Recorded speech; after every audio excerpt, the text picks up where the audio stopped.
Hello everybody, and welcome back to my Shadowgate 64 tutorial. We just finished up Lakmir's Tower, and we're about to leave and finally enter the proper town of Castle Shadowgate. There's a whole lot we have to do here in order to proceed into the third dungeon of the game. So, this section is going to be divided into two distinct parts. Let's exit the tower and get started. When we exit, we'll find ourselves back on the roof of the cathedral.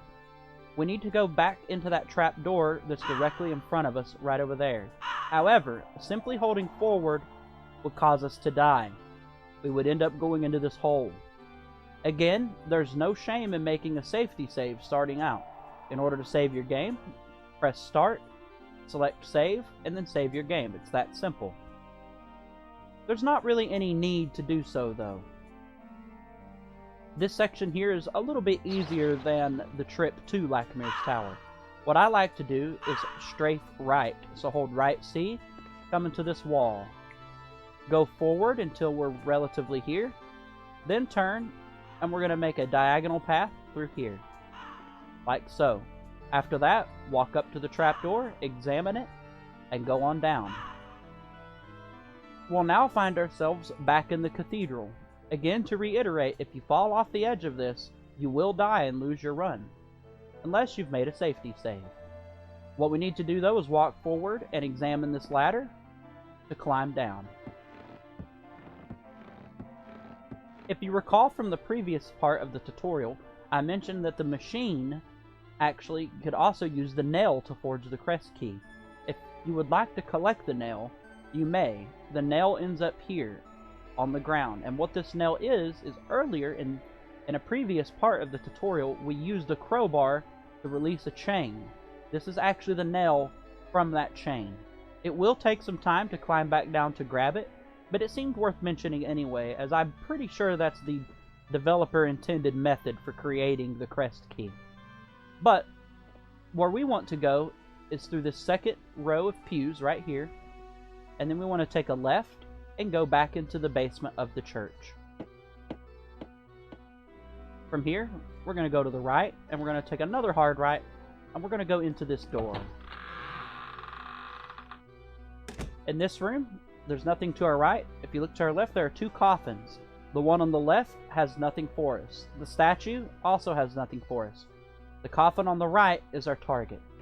You want to walk up, and you want to get this little gold piece more or less in the center of your screen. Then we want to select the golden key to unlock it. Now, the golden key is all the way on the other side of our inventory. You can get to it a little quicker by doing kind of some menu shenanigans, if you will. What I like to do is press down and then left, left. This will have less menu scrolls than if we were to scroll to it like this. It's a small time save, but it's worth noting. So to exit the menu and show you what it looks like entering the menu freshly, check it out. Down, left, left. Like so. Select the golden key, and the coffin unlocks. Then, we want to open it. We can see that unfortunately, there is someone passed away. Now, the person's holding a book, which we can take, but we don't want to do that. Instead, step a little bit forward so that the person's face is in your screen more so than the book. Then go to your item menu and equip the Ring of the Dead. Mash A, and the person's ghost will arrive. This is Jezibel. Jezibel is extremely important in this run. She gives us an item called Jezibel's Pendant, which you'll see right here. This pendant is used for several puzzles. Once we have the pendant, we can turn and leave the room. From here, we're going to want to turn right, and we want to go in here, down these stairs, and to this door. Unfortunately, the door is locked, but if you recall, in Lakmir's Tower, we picked up a rusty key. Use the rusty key, and the door unlocks. This area should look very familiar to you all. If you look, we're in the sewers from earlier where we collected the pickaxe specifically. We don't want to re-enter the sewers right now, though we will be doing that later. We want to go this way and down this long hallway to the right here. At the end of the hallway is another locked door that we need the rusty key to unlock. So once you reach the door, select the rusty key and unlock the door. Once the door is unlocked, we'll find ourselves in a small hallway with the door directly in front of us. Go through the door. Now we find ourselves back in the Tower of Disciples from the beginning of the game. If you remember, there was a door I said that would be useful later, and this is that moment. We need to go to our left, and we need to go in the door on the left. If you remember, there was a slipper from earlier in the game. Unfortunately, you cannot collect that slipper until you have the Ring of the Dead, which, lucky for us, we now have. So we want to go to the right and walk towards these two beds. An apparition will appear. This ghost explains that he would like to be reunited with his granddaughter, Caitlin. So, one of our quests is to find his granddaughter, who is unfortunately no longer with us, and reunite her spirit with his spirit. He, however, does give us a key, which is going to be very useful for the run. Looking to our right, you'll see the slipper on the table. Collect the slipper.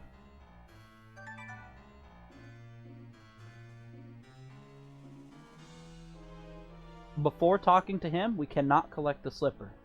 After collecting it, turn and leave. And we're now going to be leaving the Tower of the Disciples.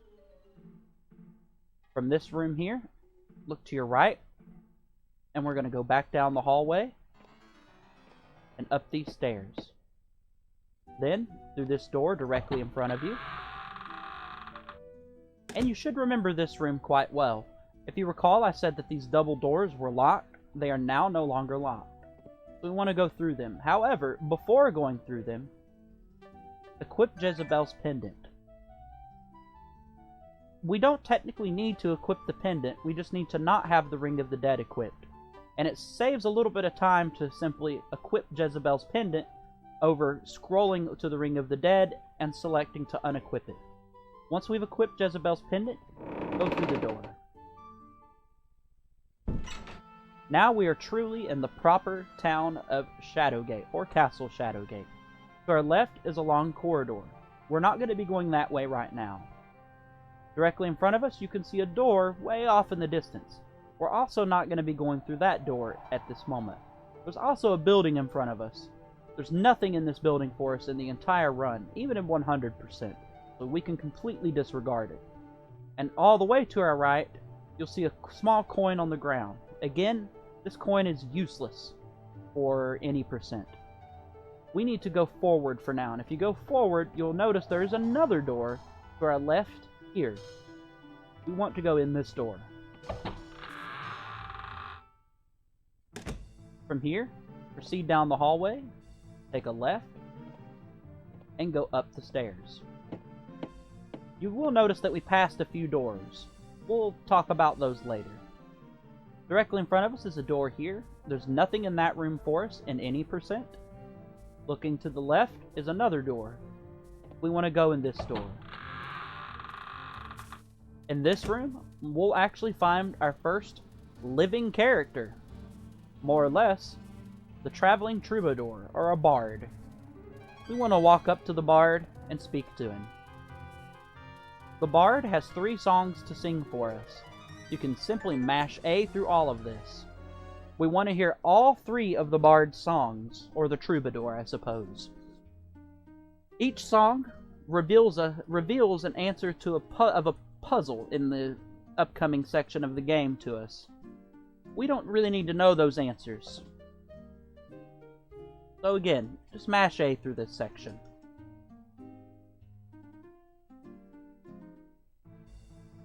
So that's the first song.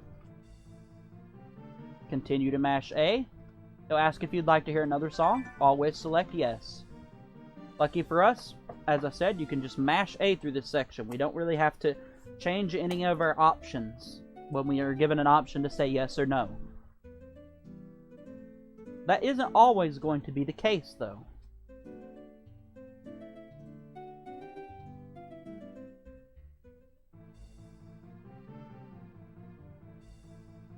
And then the troubadour will do the third and final song for us.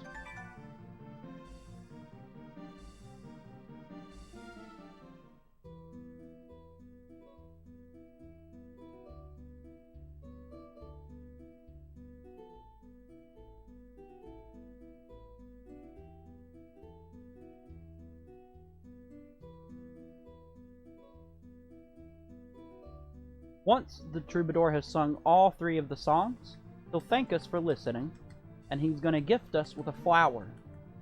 This flower is an extremely important object. After we get the flower, he'll give us a couple text boxes, and then we leave the room. Once we exit the room, look to your right and go down the stairs. Once down the stairs, continue down the hallway to the right, but first let's talk about these other doors. This door to our right here has nothing for us in any percent. Same for this door. This door, however, the round door, does actually have something we need to do, but not right now. So for now, continue down the hallway, take a right, and exit the building. From here, if you look to our left, you'll see a door. We're going to go in that door. Once into this loading zone, you can see a couple guards, a large set of double doors, a smaller set of double doors, and you can see more guards in the distance there. None of these doors are useful to us, so instead aim kind of for this column in the middle. You can see this broken column here, and then to the left of it another column. Aim for that column. And on the other side of this column is a set of double doors. We want to go through this set of double doors. From here, if you look to your right, you can see a building. We don't want to go in that building right now. There's nothing in there for us. Instead, we're going to go to the left. And then once we get on the other side of this, we're going to take another left. Now, this loading zone is extremely important. We're going to be here several times, and it's one of the few loading zones that has a little bit of risk. We can actually die here and lose our run. And the way that can happen is if you fall into this chasm. You can go around it though, but we actually need to go down in it for now. So examine this ladder and climb down in. If you noticed, there's actually a man down in this chasm. We want to turn to our left and walk up to the man. Do not talk to the man. Just walk up to him. Once we're up to the man, we need to use the ancient coin that we collected way back earlier in the beginning of the game in the first tower, the Tower of Disciples. When we use the ancient coin, the man becomes excited and he takes the coin. Once he takes the coin, he'll move out of the way and no longer be there, which is good for us.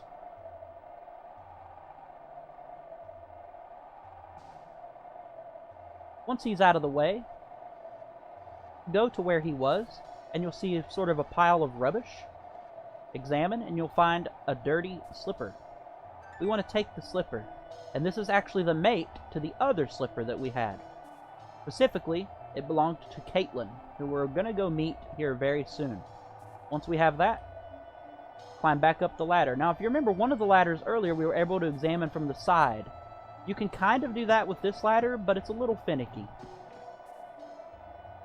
Once back up the ladder, turn to your left, and we're going to go this way. Now again, if you are a little off angle, you can fall into this chasm very easily. I advise, especially when starting out, to not try to cut your corners too closely when you have, potential looming death. Walk forward at a wide angle, and we're going to go down this way. And you'll notice there's 4 places we can go. There's a set of stairs right there. There's nothing in there for us in any percent.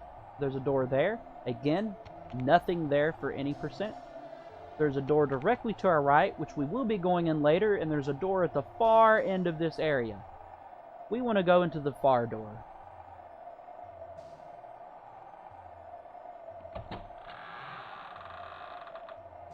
Once in here, if you look to your left, you'll see a door leading into this house. We will be going in there later, so make note of it. but continue forward for now. And when we get to the end of this path, if you turn to your left, you'll see a corridor. Go down the corridor. From here, if you look to your right, you'll see a coin on the ground. This coin is useless to us, so don't bother. Just continue forward. And once you get here, if you look to the right, you'll see a big set of double doors. Enter the set of double doors. From here, you'll notice we're in a large sort of plaza with a fountain. To our left is a pile of sort of rubble. There's nothing over there for us in any percent. There's nothing at the fountain for now, although this area is extremely important later in the run. And to the right, you'll see a entryway. We want to go in here. Now you'll notice we're in an area with some water. Nice little frog jumped there. If we come forward, you'll see there's a skeleton in the water. What we want to do is equip the Ring of the Dead. This will show us the ghost of Caitlin, and since we have both of her slippers, she can now return home to her grandfather. So that finishes the side quest, or I guess it's not really a side quest, but it finishes the quest line where we have to give Caitlin her slipper. Once we have given that to her, we leave this plaza through the double doors. Then once we get out here, we're going to go to the right and down this large corridor.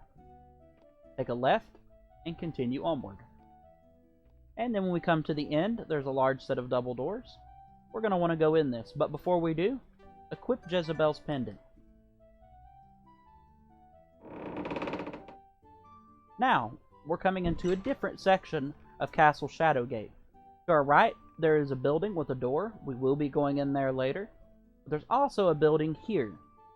This is the inn. We're going to be visiting it twice throughout the run. This first visit is crucial. Thing number one to make sure is that you're wearing Jezibel's pendant when you enter. This will trigger a scene with the innkeeper, who was a friend of Jezibel. Pay very close attention to this section. We want to go straight into the inn. So as soon as we walk in, we get a scripted scene. The innkeeper will say, "Hey, I know that pendant. It's just like Jezibel's. Where did you get it? Did you steal it from her corpse?" And then our third text box says, "Are you perhaps a grave robber?" You want to select no. Now, this guy's always going to ask us 4 questions. The first question is always this one, and the answer is always no. After this, he's actually going to quiz us on information related to Saul. Saul is a treasure hunter related to Jezibel. There are a total of a few different questions he can give you, and they're completely random. I will have the answers to all of the different questions in the description of this video. But for the sake of this video, we obviously won't be seeing every question that can be asked. This question here is, what's the name of Saul's friend? The answer is Lucas. What was Saul hoping to find? The answer is gold and gems. How long after he left did the poor woman die? The answer is a fortnight. If you got all the correct answers, it'll give us a different scripted scene where it tells us that we look around the inn and we notice someone, a woman, standing on the other side of the inn. This person is the apprentice of Agar, the magician from way earlier in the game that's trapped in a dungeon. Oops. Notice how I pressed A and it said, "What a nicely kept shop." What happened there is I did what I like to call a misexamine, meaning I don't quite have her close enough to my character to interact with her. So instead, I'm just interacting with the shop itself. So if I take another step forward or so, good to go. So you can mash A through all of her text boxes. She pretty much asks us if we can help free Agar, to which we say yes. And then afterwards, she gives us the orb, which we'll need later to help free Agar. As soon as you see the orb, hold left, and we're going to go through the door and leave the inn. Once we leave the inn, there's a couple directions we can go in. We can go to the right. We can go back through the double doors, which leads to the fountain where we found Caitlin. We can go into this building here if we wanted to, but none of these are fast or where we want to go. Instead, you can see another door around that corner there. We're going to go in this door. Unfortunately, this door is locked. However, Caitlin's grandfather gave us the key earlier, which is the cemetery key. Use the cemetery key, and the door opens. And that'll be the end to this part. In the next part, we'll cover the second section of Castle Shadowgate. Thanks for watching.